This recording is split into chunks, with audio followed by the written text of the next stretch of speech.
Pour ne rien manquer, abonnez-vous maintenant. Sud Radio, les vraies voix qui font bouger la France. 19h-20h, Philippe David, Cécile de Ménibus. Bienvenue dans cette émission spéciale avec Philippe David. On va revenir sur ces 150 mairies ou bâtiments municipaux qui ont été attaqués depuis mardi. Le président de la République va recevoir à l'Elysée demain plus de 220 maires des communes qui ont été touchées par les émeutes. On a appris, Emmanuel Macron s'en tiendra ce lundi avec Gérard Larcher et puis Yael Braun-Pivet, la présidente de l'Assemblée nationale. Plusieurs maires seront avec nous jusqu'à 20h, des associations. Le but est de trouver des solutions, d'imaginer l'avenir en tout cas pour ces élus et leur mairie. Et beaucoup sont avec nous ce soir. Direction d'abord Saint-Gratien au Val d'Oise avec Julien Bachar qui est avec nous. Bonjour. Bonsoir. Bonsoir à vous. Bienvenue sur Sud Radio et Gilles Bourdelex qui est avec nous, maire de Cholet. Bonsoir. Bonsoir. Bonsoir.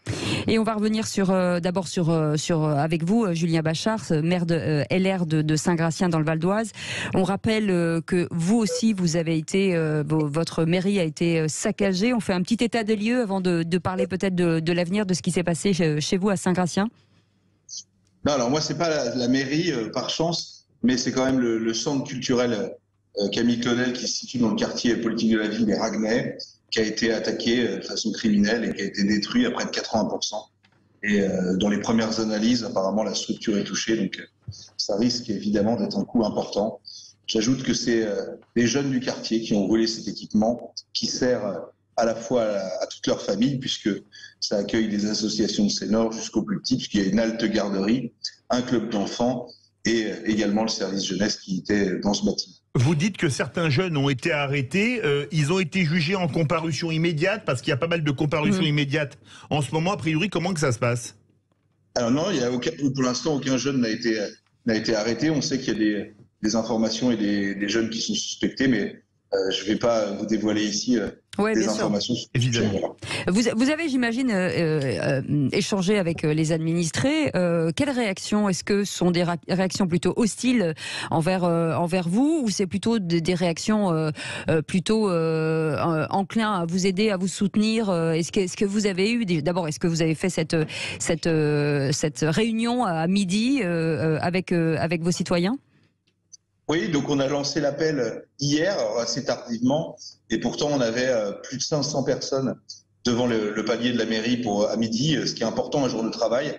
Et ça, en tout cas, ça nous a touchés parce que effectivement, ça nous rebooste et ça nous motive pour défendre les intérêts des citoyens et défendre la commune.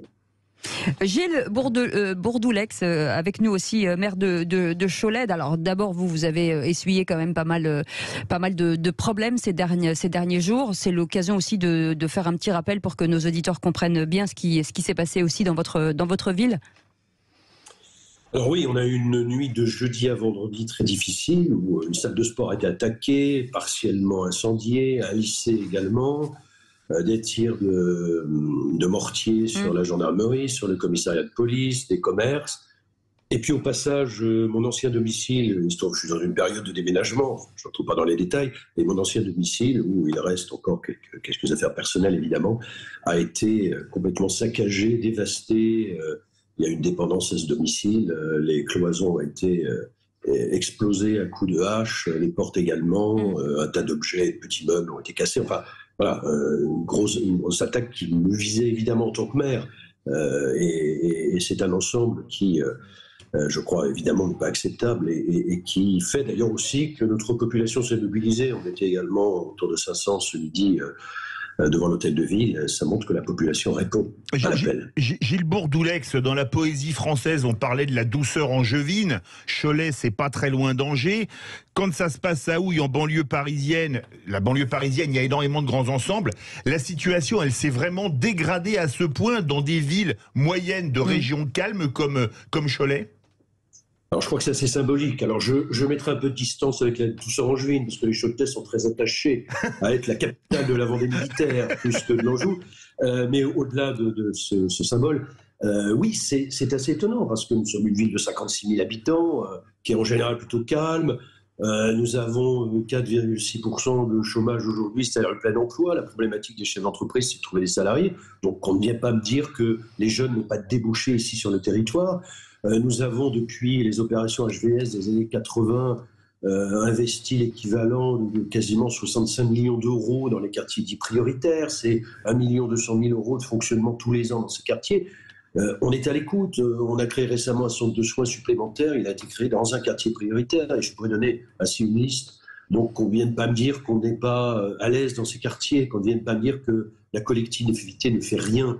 Je crois que c'est un faux débat d'aller trouver ces excuses. Peut-être que dans certains quartiers difficiles de métropole, il y a une vraie difficulté, mais dans des villes comme la nôtre, c'est franchement pas le cas.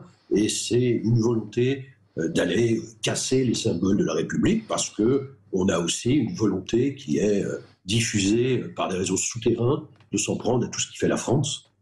Et vous, Julien Bachar, est-ce que alors une ville, Saint-Gratien, plutôt très très dynamique, proche de Paris, entourée forcément de villes qui sont parfois pas toujours simples, mais est-ce que vous sentez quand même une hostilité qui monte depuis quelques années? Beaucoup d'élus aujourd'hui se disent que la population change, que le ton parfois peut monter très vite.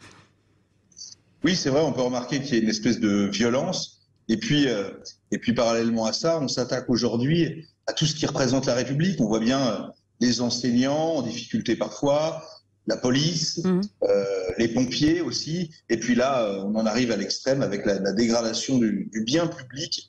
Et donc, par conséquent, oui, on peut remarquer une dégradation, mais je crois que c'est une catégorie de la population, même si elle est minime, qui rejette tout ce qui fait la République et tout ce qui fait la France. Ça veut dire que vous avez l'impression régulièrement de faire des choses qui sont en vain, c'est-à-dire que ça n'intéresse jamais. En fait, tout le monde critique, ça n'intéresse jamais sur certains de vos citoyens, de vos concitoyens. Alors, il y a quelque chose qui évidemment peut paraître important, c'est que le citoyen, il va demander, et c'est un petit peu la logique de l'ubérisation et d'Amazon, il va demander et conserve son intérêt particulier à très court terme. Et nous, élus, notre objectif, c'est de servir l'intérêt collectif à long terme.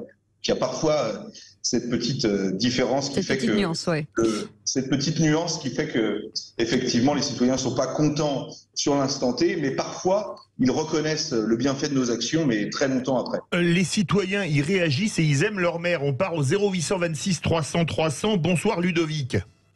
Bonsoir Philippe, bonsoir Cécile, bonsoir Ludovic, bienvenue. Au maire présent. Vous nous appelez de l'Ouest, vous c'est Rochefort, c'est un peu plus près de Cholet, mais on va pas comparer pour pas avoir de soucis comme tout à l'heure avec la douceur angevine. Votre réaction? Non, tout à fait, on ne va pas comparer, mais quand vous parliez de ville moyenne attaquée, on a l'exemple pas très loin de la Charente-Maritime à Bressuire, une ville de 15 000 habitants où les commerces ont été vandalisés ce week-end. Il y a une forme d'attaque, une forme d'attaque en effet de tout ce qui représente la République, une forme de haine de tout ce qui représente la France. Moi, je voulais avant tout apporter mon soutien à tous ces maires, Vincent Jeanbrun, bien sûr, également les maires que vous avez sur le plateau. Et Gilles Bourdoulex, dont la maison a été incendiée quand même, hein. Voilà, tout à fait. Également à Monsieur Jamet, le maire à côté, donc le maire de Sannois, à côté de Saint-Gratien, qui a protégé sa mairie malgré des tirs de mortier. À Madame Stéphanie Veneuve, la maire de Pontoise, qui a été lâchement agressée également et brûlée dans sa voiture. Que je connais puisque j'ai travaillé à Pontoise il y a quelques années. Donc je voulais rappeler quand même que ces maires, donc sont le premier maillon de la République, exercent un travail remarquable de proximité, parfois au détriment même de leur vie privée. Ils sont là au nom de l'intérêt général. Et il y a vraiment un respect à rétablir vis-à-vis de nos élus, vis-à-vis de nos institutions.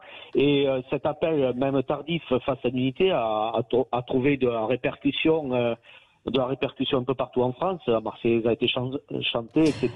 Et on peut remarquer justement ce sursaut patriotique, si je puis dire, quand la France est en danger, où on arrive à créer des moments d'unité, comme on a pu également connaître en 2015 après les attentats. Oui, on va en parler. Et même bravo également à nos policiers, à nos pompiers qui ont répondu présents. Merci.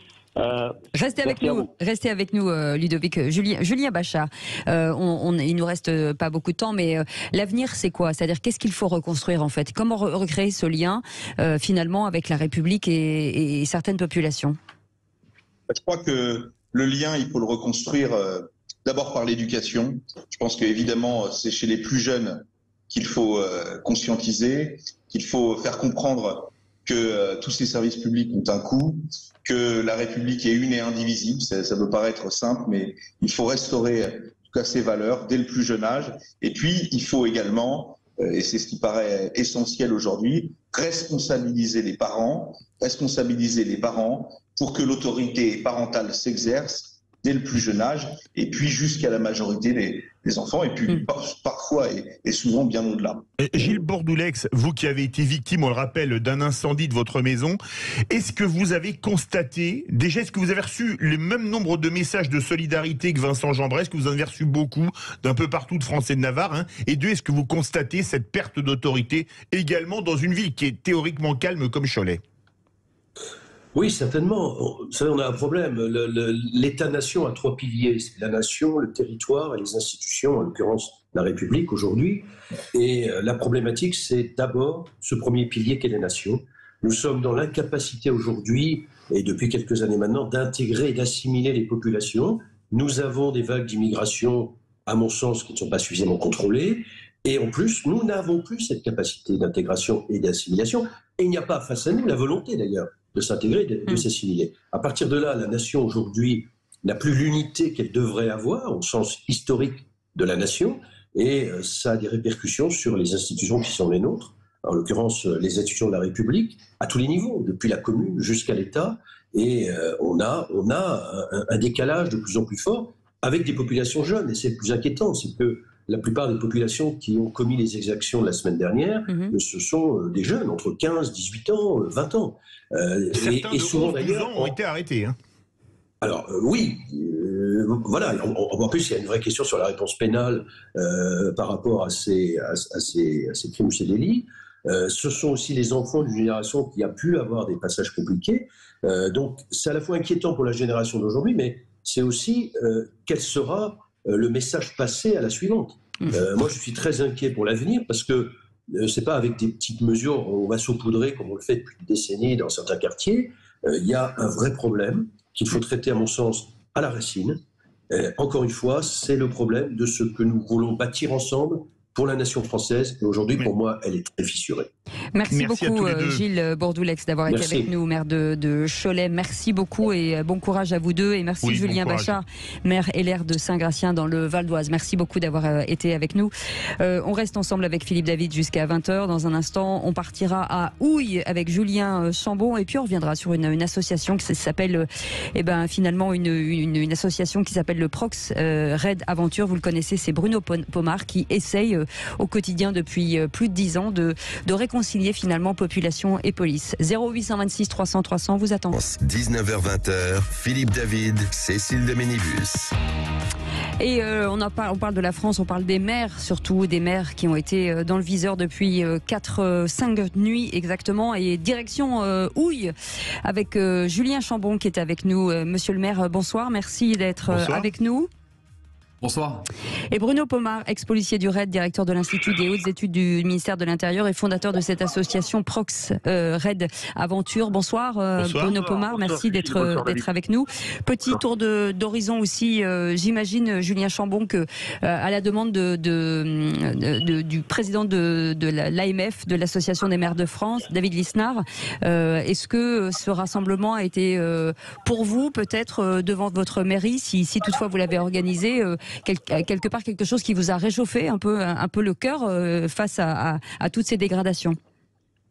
Oui, donc j'étais présent bien sûr sur le parvis de la mairie ce midi et à échanger avec les Auvillois, et je veux redire à quel point l'agression dont a été victime le maire de l'Haye-les-Roses est tout simplement écœurante. Quand on est élu local, on se démène toute l'année corps et âme pour se battre pour sa commune, on trouve de l'argent pour financer nos équipements publics, donc les attaques, quand elles touchent notamment les symboles des services publics ou le bien commun, si je puis dire, elles sont tout simplement incompréhensibles. Julien Chambon, vous êtes maire de Houille, 32 000 habitants, juste à côté de Nanterre. Nanterre qui a été le cadre de violences incroyables. Et vous n'avez pratiquement pas été touché. Comment vous expliquez ça ? Alors, je pense qu'il faut l'expliquer par un travail de fourmi, mais un travail qui est aujourd'hui extrêmement épuisant. C'est au jour le jour, en fait, qu'on arrive à convaincre peut-être ceux qui aimeraient bien tomber, on va dire, dans la délinquance et l'émeute, et plutôt ceux qui résistent et qui comprennent que casser leur ville, ça ne sert à rien, parce que tous les jours, c'est tout simplement leur cadre de vie à tout le monde, et même quand on est dans un quartier populaire, on tient aussi à l'école où on va, à la salle associative où on va, au gymnase où on va. Donc là, depuis quelques jours, c'est moralement extrêmement compliqué. Chaque jour, et si je puis dire, un combat pour éviter que certaines personnes, dont des jeunes, basculent, on va dire, dans l'acte d'émeute. Mais voilà, ça fait plusieurs jours que c'est un combat peut-être un peu invisible d'ailleurs pour les habitants, parce que ce sont des associations, ce sont les parents qui sont mobilisés. C'est vraiment un travail collectif pour empêcher, moi j'ai envie de dire, de passage à l'acte parfois gratuit auprès de personnes qui ne savent pas vraiment expliquer pourquoi elles ont envie d'aller casser quelque chose. Et c'est ça aussi qui est déconcertant, parce que tous les jours il faut recommencer la même chose. Tous les jours. Bruno Pomar, vous depuis 10 ans en tant qu'ex-policier du RAID, vous êtes un homme de terrain depuis 10 ans. Aujourd'hui, cette association qui essaye de recréer finalement le lien entre la police et les citoyens, en tout cas les jeunes citoyens, ça fonctionne quand même quand on est là, quand on occupe le terrain. Oui, mais vous savez, quand on est dans l'éducatif, rien n'est acquis. Rien n'est acquis. C'est-à-dire, c'est tous les jours. Et je suis content d'entendre le maire de Houille dire que les associations, les parents, la société civile doit aussi se mobiliser. N'attendons pas tout du régalien, c'est-à-dire du ministère de l'Intérieur, pour avoir plus de policiers, plus de bleus, comme on dit, plus de caméras, plus de tout ce qu'on veut. Non, on est dans l'humain. Et l'humain, c'est compliqué à gérer, et qui plus est lorsqu'on a affaire à des jeunes. Donc, je pense que le travail que fait le maire de Houille est intéressant. Moi, je le dis souvent dans les médias, c'est-à-dire que je pense que les acteurs associatifs ont un rôle essentiel à jouer, et nous, Raid Aventure, à notre niveau, on fait pareil. C'est-à-dire on est dans 160 villes présentes. Nos policiers, aujourd'hui encore, étaient à Valras. Bon, vous allez me dire, il y a moins de problèmes sur Valras que sur Nanterre, c'est certain. Mais on est présent tous les jours, sur des actions de rapprochement jeune police pour expliquer notre métier, ce que nous faisons. Mais Bruno Pomar, vous aviez été flic de banlieue, vous avez même écrit un livre à ce sujet avant d'être un des fondateurs du RAID. Oui. Est-ce que les jeunes d'aujourd'hui sont les mêmes que ceux de 2005, par exemple ? Ben non. Écoutez, vous avez raison, Philippe. C'est clair, moi j'ai travaillé 10 ans dans les quartiers de Corbeil-Essonnes quand il y avait les phénomènes d'émeute qui existaient déjà. C'est pas nouveau, les phénomènes d'émeute. La seule différence, c'est que effectivement la violence est montée de plusieurs crans, je dirais, mais ça existait déjà. Et moi, lorsque je suis parti travailler dans les quartiers, et c'est pour ça que ça rejoint un peu ce qu'a dit le maire de Houille, je suis parti travailler auprès de Serge Dassault, qui m'a embauché. J'étais parti du RAID Police pour aller travailler dans ces quartiers. Et je suis parti sur les Tarterets, par exemple, qui est un quartier hyper connu de France entière, pour des émeutes urbaines permanentes dans les années 95. Et à force de travail sur le terrain, en quelques mois, on a réussi à endiguer ces problèmes de violence urbaine entre les policiers, les jeunes, entre les jeunes avec les institutions. On a réalisé un véritable travail. Vous pouvez vous renseigner, je peux vous assurer que c'est vrai. C'est pas évident du tout. Les informations remontent. Restez avec nous, Bruno Pomar. 0826 300 300, déjà avec une réaction de Corinne qui nous appelle de Chamonix. Bonsoir Corinne. Bonsoir Sud Radio et tous les auditeurs. Voilà. Moi, je serai pas d'avis de tout le monde, donc déjà vous allez bien me critiquer. Qu'on brûle les mairies et tout ça, non, ça ne m'intéresse pas, ça c'est nul, zéro. Mais quand le maire il vous disait oui, il y a 4,5 d'emplois, mais c'est pas le plein emploi qui vous fait rêver, quoi. Comme elle disait Sonia Mabrouk, il faut de l'âme. Et moi je pense que je suis une Française blonde aux yeux bleus de 3 générations, donc voilà. Mais il y a la discrimination, elle existe. Et tous les jours, ça peut être à l'emploi, ça peut être les gendarmes qui vous parlent mal, ça peut être à chercher un logement. Et puis tout ça, ça crée la révolte. Ça crée une révolte. Et la révolte, elle est con, la révolte. Vous savez, on voit les pays en guerre, là. C'est con, tout est con. Mais je veux dire que la révolte, la discrimination, il ne faut pas l'enlever. Et l'éducation. Je pense que souvent, il manque des profs. C'est ce qu'on disait. Souvent, il manque des profs. C'est souvent en fin de série. On met les plus jeunes, alors que les moins aguerris. Vous, dans votre vie, vous avez eu des professeurs qui vous ont marqué. Moi, j'en ai eu 2 qui m'ont marqué, mais c'était des gens qui avaient de la bouteille. Ils avaient un peu d'autorité, mais pas mal d'autorité quand même, mais quand même une manière d'éduquer qui faisait plaisir à écouter et tout. Et donc, je veux dire que tout ça... Et vous savez, quand M.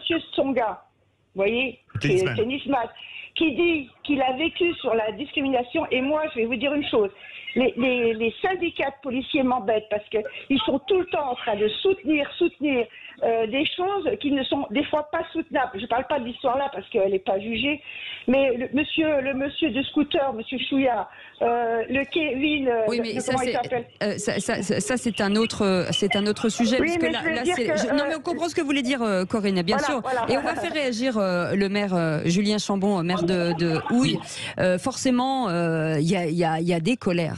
Des colères, elles sont multiples sur plein de sujets. C'est aussi le rôle, et c'est pour ça qu'on le dit suffisamment, enfin pas suffisamment assez, que vous travaillez H24. Parce que toutes ces colères, il faut aujourd'hui les gérer et il faut les anticiper en fait. Alors, moi je pense déjà il faut rappeler notre soutien à nos forces de l'ordre, à nos forces de secours. Aujourd'hui, elles sont vitales, essentielles. C'est le socle essentiel dans un état de droit. Donc nos policiers doivent être soutenus. En revanche, il y a un piège dans lequel il ne faut pas tomber. Il ne faut pas tomber dans le discours du « eux » contre nous. Si on divise la France, si on divise les Français, on tombe dans un piège qu'on peut retrouver par exemple à l'extrême droite. Et là, on a un problème parce que, en fait, une partie de ces jeunes émeutiers, une partie des personnes qui sont dans les émeutes, ce sont des jeunes de nos villes, qui sont français, qui nécessitent qu'on adresse ce problème-là et qu'on ne l'évacue pas en se disant que c'est une part de la France qu'on se sépare. Donc ça aussi, c'est un vrai enjeu pour aller au-delà. Maintenant, et ça a été dit, et madame l'a dit aussi, il faut quand même qu'on responsabilise.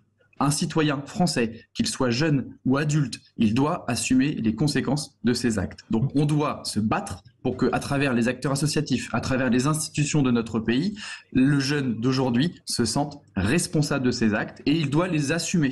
Il doit les assumer. Ça veut dire que soit c'est délictuel, il est majeur, il doit être puni par la justice et la justice fonctionne dans notre pays, soit c'est quelque chose qui doit être plus pédagogique et moi j'œuvre, en tout cas c'est un appel que je lance en tant que maire, si les jeunes qui aujourd'hui ont été pris parfois dans les émeutes ont des diplômes, des formations, n'ont pas forcément de problèmes sociaux particuliers, en revanche, ils doivent comprendre qu'on doit assumer dans notre société les responsabilités et les conséquences de notre acte. Et que cela, ils viennent nettoyer nos rues, ils viennent à travers peut-être des systèmes comme les tiges, ils viennent assumer les conséquences de leur acte parce que dans notre société, on ne fait pas rien sans conséquences. Il faut pouvoir l'assumer. Donc, il ne faut pas tomber dans le piège de la déresponsabilisation de nos jeunes. Il faut leur apprendre à assumer les conséquences de leurs actes. Et il ne faut pas tomber dans le piège de la sédition des Français, du eux contre nous, parce que là, on aurait perdu sur les deux tableaux. Merci beaucoup, Julien Chambon, d'avoir été avec nous, maire Renaissance de Houille. Merci beaucoup de nous avoir accordé votre temps. Bruno Pomar, vous restez avec nous.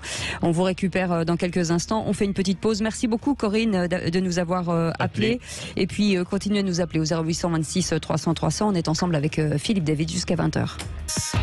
Émission spéciale jusqu'à 20h. D'habitude, c'est des vraies voix citoyennes. Et ben là, on parle citoyenneté avec nos maires et avec les acteurs du milieu associatif suite à la quasi-semaine d'émeutes, de pillages et de violences que la France a subi. Nous sommes en compagnie de Jean-Yves Chaplet, maire de Bagnols-sur-Cèze, superbe bourgade du Gard. Bonsoir Jean-Yves Chaplet. Bonsoir. Et Bonsoir. Bruno Pomar est toujours avec nous, ex-policier du RAID, policier en banlieue et fondateur de l'association Prox Raid Aventure. Alors on parlait de citoyenneté. À Bagnols-sur-Cèze, dans la nuit de vendredi à samedi, des émeutiers ont tenté de mettre le feu à la mairie avec 2 containers incendiés. Une partie du rez-de-chaussée a été détruite.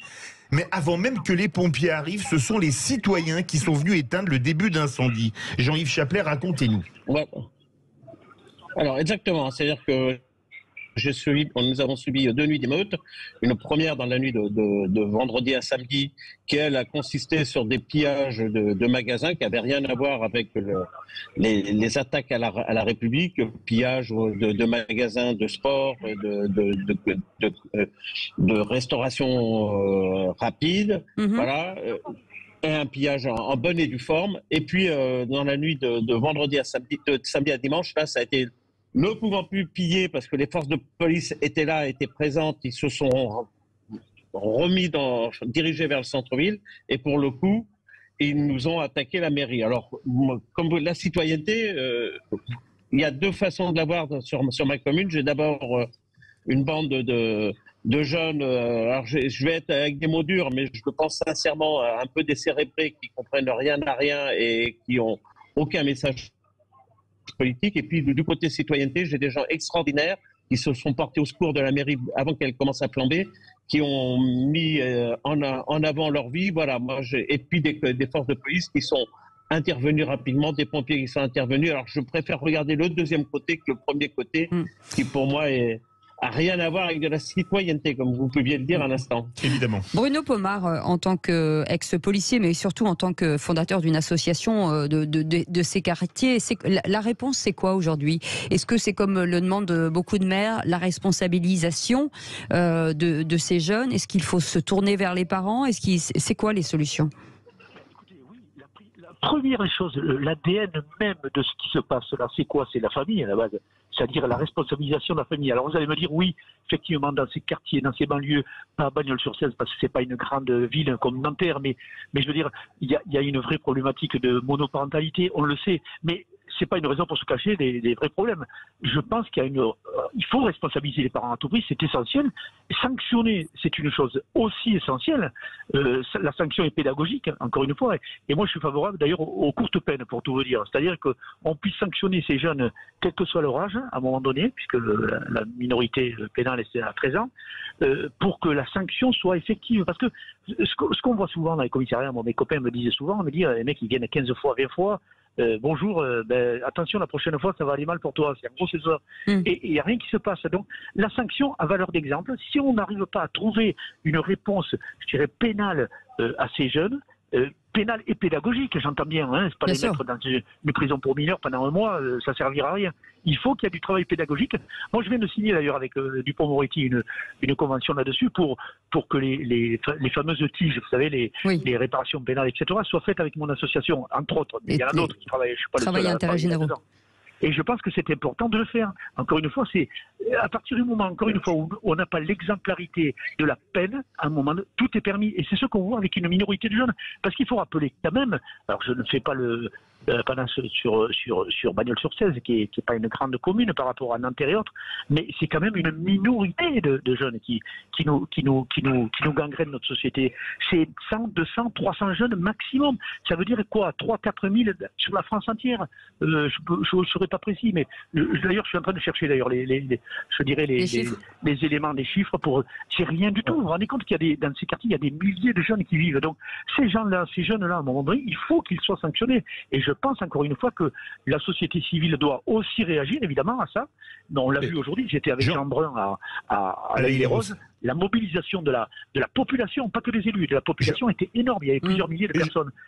Oui. Jean-Yves Chaplet, vous êtes maire de Bagnols-sur-Cèze, vous vouliez réagir à ce que disait Bruno Pomar. Alors, entièrement d'accord avec ce qu'il dit. Moi, je suis un maire de terrain, c'est 18 592 habitants. Je peux encore être au contact de mes concitoyens. Quand vous avez là, ces derniers jours, ces dernières heures, des jeunes de ces fameux quartiers, comme on les appelle, qui viennent vous voir, qui viennent voir les élus, qui m'accompagnent en disant « Mais monsieur le maire, monsieur le premier adjoint, on n'a rien à voir avec ce qui se passe. Nous, ce qu'on veut, c'est vivre tranquille. On sait ce que vous faites pour nous. » Voilà, ça c'est la réalité. Et pour donner un chiffre, l'attaque de la mairie, c'est 30 personnes sur 18 900 personnes. Donc c'est une infime partie. Et sur les tiges, il faut le savoir, les tiges, depuis maintenant c'est mon 3e mandat, ça fait 3 mandats où on privilégie les tiges, les travaux d'intérêt généraux à l'intérieur de la mairie, et pas que des jeunes, parce qu'il y a aussi une autre problématique qui est derrière, mais on les privilégie en les prenant du cru. C'est ce que je fais avec le procureur et la procureure de la République du Gard, c'est que les travaux d'intérêt généraux se fassent à l'intérieur de ma ville. Pour l'exemplarité et pour réparer les dégâts qui sont commis. Jean-Yves Chaplet, ça réagit au 0826 300 300. Il y a une rivalité entre Gardois et Héroltais. On va partir dans l'Hérault. Bonsoir Muriel de Béziers. Eh ben, bonsoir tout le monde et bonsoir monsieur le maire. Et ça a été assez chaud, je l'entends. Comment? Ça a été assez chaud du côté de chez vous. Un certain quartier, le quartier de la Devèze, parce que le centre-ville n'a rien eu. Donc déjà, c'est gagner parce que les commerçants se trouvent. Par contre, ils voulaient investir un centre commercial qui s'appelle le Polygone. Et comme c'était sur les réseaux sociaux, la police est tout de suite arrivée, ça a été cerné et ça a été fini. Ils n'ont pas pu s'activer. Hein. Mais j'écoutais là depuis un moment, le problème il n'est pas d'aujourd'hui. Hein. On répète ça en boucle, en boucle. Ils ne veulent pas s'intégrer. On nous dit, vous êtes raciste. Non, ils sont racistes. Voilà. Et quand tout le monde aura compris ça, ils ne veulent pas s'intégrer à la laïcité, ils ne veulent pas s'intégrer à voilà, c'est tout. Et puis on gagne plus d'argent en bilan qu'en travaillant. On peut pas faire de généralité, on peut pas faire de généralité comme ça, c'est pas possible. Non, on parle d'une certaine catégorie de personnes quand même. Non mais oui, on ne peut pas faire de généralité quoi qu'il en soit. En tout cas, merci beaucoup Muriel de votre témoignage. Merci beaucoup Jean-Yves Chaplet d'avoir été avec nous, maire de Bagnols-sur-Cèze. Merci, bon courage en tout cas. Merci beaucoup Bruno Pomar en tout cas. Merci. Et ex-policier du RAID et directeur de l'Institut des hautes études du ministère de l'Intérieur et fondateur de l'association Prox RAID Aventure. On continue avec des maires dans quelques instants et vous pouvez continuer de nous appeler 0826 300 300. On est ensemble jusqu'à 20h avec Philippe David. Merci d'être avec nous. On revient sur cette mobilisation des maires devant les parvis des maires aujourd'hui, puisque plus de 150 mairies et bâtiments ont été attaqués depuis mardi. Le président de la République va recevoir normalement demain les 220 maires des communes qui ont été touchées par les émeutes, a-t-on appris. Et c'est aussi l'occasion de faire un point sur l'avenir peut-être de ce qu'on peut proposer pour renouer ce lien entre la République et certains jeunes qui se sont peut-être mis à l'écart et qui, par leur colère ou peu importe, en tout cas on ne sait pas aujourd'hui ce qui est véritablement l'objet de ces colères ou simplement par jeu. Il faudra de toute façon trouver des solutions et pour en parler avec nous, Jeff Puech, président de l'association Oval Citoyen. Dans un instant, nous serons avec le maire de Reims, Arnaud Robinet, qui sera avec nous. Jeff Puech, quand vous regardez ça, d'abord bonjour, merci d'être avec nous. Quand vous regardez ce qui s'est passé depuis 5 jours, certains parlent de colère, d'autres de rébellion. On a l'impression que ce sont des colères et certains en ont profité pour mettre en place des pillages gratuits. Vous êtes une association, vous êtes sur le terrain. Qu'est-ce que vous avez envie, qu'est-ce que vous en retirez? Comment on analyse les faits depuis 5 jours? Bon, avant tout, un immense gâchis. Un immense gâchis par rapport à toutes les actions qui sont mises en œuvre dans les quartiers, que ce soit la nôtre à notre modeste échelle ou celle de plein d'associations ou plein d'organismes. Un sentiment où la reconquête, entre guillemets, de ces jeunes va être extrêmement difficile. Oui. Nous, on était impactés au premier chef, puisque Naël faisait partie de notre programme d'insertion. Mais maintenant, comment nous, déjà, on va les remobiliser, leur faire croire en l'égalité des chances, aux valeurs de la République, etc. Nous, dans notre académie, généralement, on fait intervenir des hommes politiques ou des femmes politiques pour expliquer qu'est-ce que la loi, comment on élit un député, tout ça. Quel va être l'accueil des jeunes? Ça va être la première interrogation. Comment on va arriver à les remettre sur un terrain de sport en leur disant qu'il y a un avenir pour eux? Nous, on en est toujours convaincus. On a fait, nous, ce matin, un petit tour des entreprises avec qui on travaille. Oui. On a eu la ministre des Sports jeudi au téléphone pour réfléchir avec elle comment avancer. Moi, j'étais avec la RATP tout à l'heure. Ok, on y va, on repart tout de suite sur le terrain. J'ai notre entreprise d'intérim Synergie, pour pas la nommer, qui est pareil. Demain, on fait un point avec Airbus pour la région toulousaine. Ça veut dire que le monde économique croit encore dans les quartiers, croit encore en ces jeunes. Moi, j'ai envie d'y croire et j'en suis extrêmement convaincu. Mais après, qu'est-ce qui s'est passé? Ça a été un tel déchaînement que c'est difficile à analyser. Il faudra forcément un petit peu de temps. Il faudra du temps. On réagit tous à chaud, soit par l'émotion, soit par la violence que ça a généré. Et moi, je soutiens vraiment les maires qui sont impactés et très fortement. Mais c'est totalement... Alors, qui a un problème dans les quartiers, c'est pas d'aujourd'hui. On a le premier plan de banlieue, il date de Giscard. Donc, on sait qu'il y a un problème. Voilà, donc, je suis à peu près dans les clous. Donc, ce qui veut dire que c'est long. Ça va être long. On va poser la question à Arnaud Robinet. On a le maire de Reims, Arnaud Robinet. Bonsoir. Arnaud Robinet. Bonsoir, monsieur le maire. Bonsoir. On a beaucoup parlé de prévention depuis des années. Manifestement, on a mis beaucoup d'argent à la politique de la ville. Ça n'a pas été si efficace que ça. Vous voulez expulser des logements sociaux les familles de délinquants. Est-ce que c'est possible avec l'arsenal juridique actuel? Alors aujourd'hui, oui, c'est possible. Nous avons signé une convention avec le procureur, avec les bailleurs sociaux, avec les services de l'État. Nous n'avons rien inventé, puisque nous avons sollicité la ville de Nice qui avait mis en place ce type de convention. C'est pour faciliter les expulsions des familles qui polluent, je dirais, la vie quotidienne des concitoyens dans certains secteurs de la ville, et notamment lorsque vous avez des enfants mineurs qui participent au trafic de stupéfiants, qui squattent l'immeuble, qui se dégradent, et qui plus est, qui ont participé ces derniers jours aux dégradations, au pillage de certains commerces.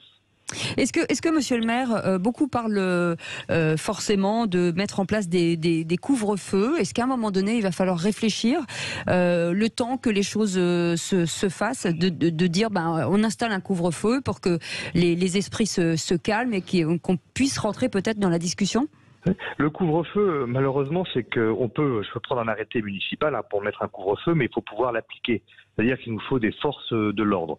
Et nous l'avons vu jeudi, dans la nuit de jeudi à vendredi, les forces de l'ordre ont été dépassées. Submergées, oui. Submergées. Ce n'a pas été le cas dans la nuit de vendredi à samedi, puisque nous avons eu des renforts, CRS Mobile, GIGN, gendarmerie qui interviennent sur la ville de Reims. Donc, moi, je crois fortement, en tout cas aujourd'hui, à ce que les délinquants, et je le dis, des délinquants, soient jugés et que la justice soit, en tout cas, irréprochable en termes des jugements immédiats. Et on ne pourra pas continuer comme ça. Et je voudrais revenir sur, vous avez parlé de prévention. Oui. Et je vous remercie de parler de prévention parce que moi, il y a bien quelque chose que je ne peux plus entendre, c'est quand on entend que les quartiers sont abandonnés. Si je prends le cas de la ville de Reims, les 2 plans en rue qui se sont succédés, l'agence de rénovation urbaine, Reims, c'est 7 quartiers prioritaires de la ville, c'est 45% de logements sociaux.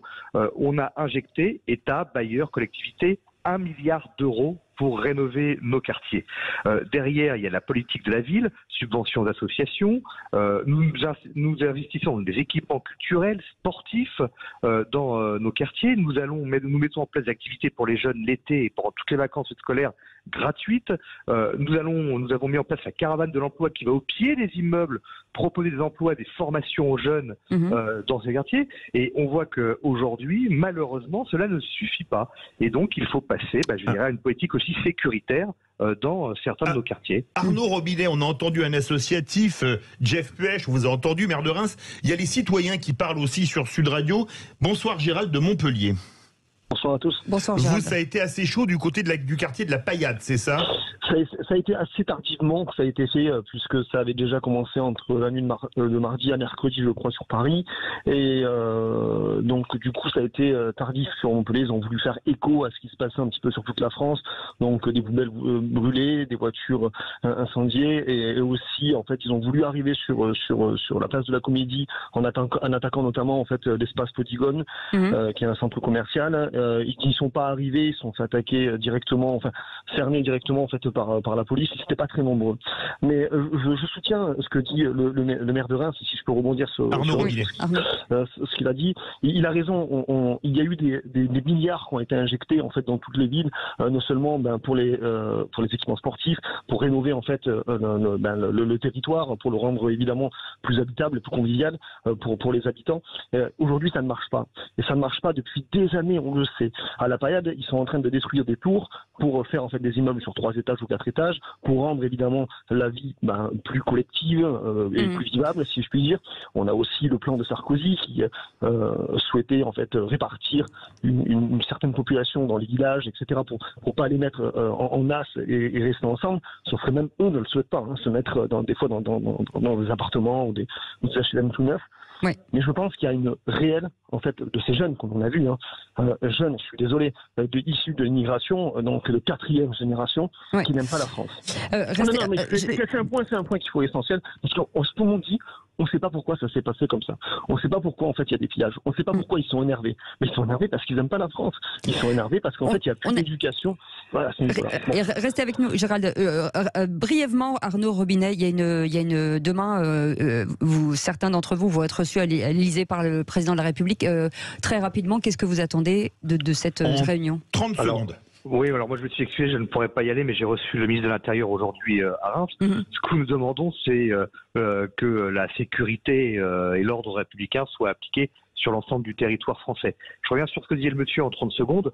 C'est vrai que les jeunes de quartier, et moi je mets pas tout le monde dans le même panier parce que voilà. Mais moi je pensais à cette jeunesse en milieu rural qui n'a pas de service public, qui n'a pas moyen de se déplacer, et cette jeunesse on l'entend pas. Alors que dans nos quartiers, il y a les tramways, les bus, il y a les équipements, il y a les services publics aujourd'hui. Il y a aucun problème. Et donc là, on a un vrai sujet. Il faut remettre l'éducation au centre des objectifs de notre société, la responsabilité des parents, donner à l'école sa vraie mission qui est d'instruire, bien évidemment, et donner la responsabilité aux parents également. Je le dis toujours, quand on marie les gens, il y a un article, droits et devoirs des parents envers les enfants. Et donc, il faut que ces devoirs soient appliqués et respectés aussi par les familles. La responsabilisation, c'est ce qu'on entend un peu partout. Merci beaucoup Jeff Puech d'avoir été avec nous, président de l'association Oval Citoyen. Ça mériterait des vrais, en tout cas, débats. Arnaud Robinet, maire Horizon de Reims. Merci beaucoup Gérald de nous avoir appelés. Merci à tous nos auditeurs de nous avoir appelés au 0826 300 300. Merci à nos équipes, Aurore, Benoît, Justine et Zach qui étaient au standard. Et puis on se retrouve demain à 17h. Demain à 17h avec un immense plaisir. Tout de suite, on parle de votre argent, conseil de famille. Et dans le Loft Music, Hall de Laf, pardon. Allez, bonne soirée, salut.